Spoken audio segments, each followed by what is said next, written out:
श्री नवरात्रि माँ ब्रह्मचारिणी की बहुत बहुत शुभकामनाएं। आज दोहा पाठ शुरू हो रहा है रामायण का दोहा संख्या 153 से। जय श्री राम। भयो कोलाहल अवधति सुने नृप रावुर सोरो विपुल विहग बन परे उनसी मानहु कुलिस कठोरो। राजा के रावलेर निवास में रोने का शोर सुनकर अयोध्या में बड़ा भारी कोहराम मच गया। ऐसा जान पड़ता है मानो पक्षियों के विशाल वन में रातों के समय कठोर बज गिरा।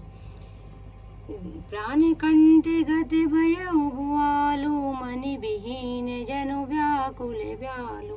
इंद्र सकल विकल भई बारी जनु सर सर सिज बनु बिनु बारी।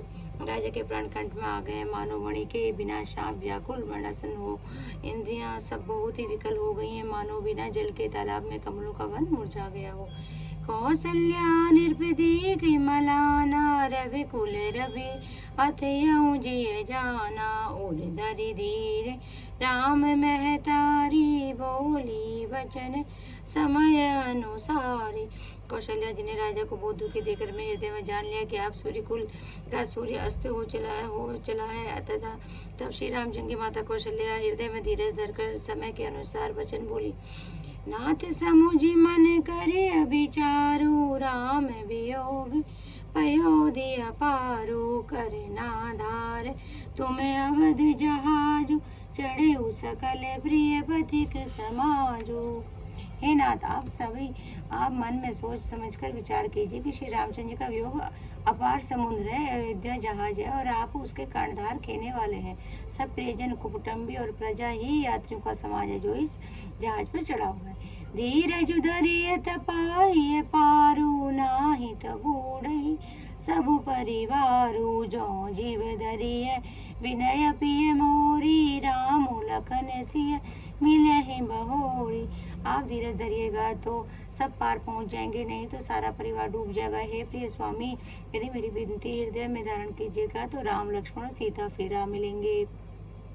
प्रिया वचन मृदु सुनत निर्चित आँखें उगारी तफलत मीन मलिन जनू सिंचत शीतल बारी। प्रिय पत्नी कौशल्या जी के कोमल वचन सुनते ही राजा की आंखें खोल कर देखा, मानो तड़पती हुई दीन मछली कोई शीतल जल छिड़क रहा हो। नरी धीरज जुटी बैठू बुआलू कहो सुमंत्र कह राम कृपालु कहाँ लखनु कह रामु स्नेही कह प्रिय पुत्र मधु दे। धीरज धरकर राजा उठ बैठे और बोले, सुमंत्र कहो, कृपालु श्री राम कहाँ है, लक्ष्मण कहाँ है, स्नेही राम कहाँ है और मेरी प्यारी बहू जानकी कहाँ है। बिलपति राव बिकल बहु भांति भई जुग सरिस सिराति नराति तापस अंध साप सुधियाई कौशल्या सब कथा सुनाई। राजा व्याकुल होकर बहुत प्रकार से विलाप कर रहा है। वह रात युग के समान बड़ी हो गई, बीतती ही नहीं। राजा को अंधे तपस्वी श्रवण कुमार के पिता की शाप की याद आ गई। उन्होंने तब सब कथा कौशल्या को कह सुनाई। भयउ विकल बरनत इतिहासा राम रहित दिग जीवन आशा सो तनु राखी करब में कहा जहि न प्रेम पनु मोर निबाहा।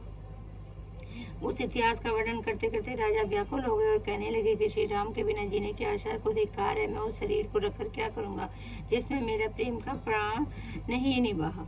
हा रघुनंदन प्राण प्रीते तुम बिनु जियते बहुत दिन बीते।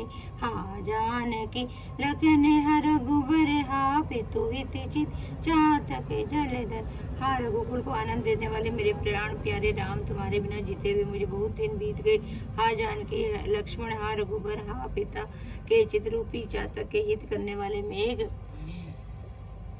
राम राम कही राम कही राम राम कही राम तनु परिहरि रघुबर बिर राव गयो सुर धाम। जय श्री राम जय श्री राम मेरे प्रभु राम जय श्री राम। आज की कथा यहीं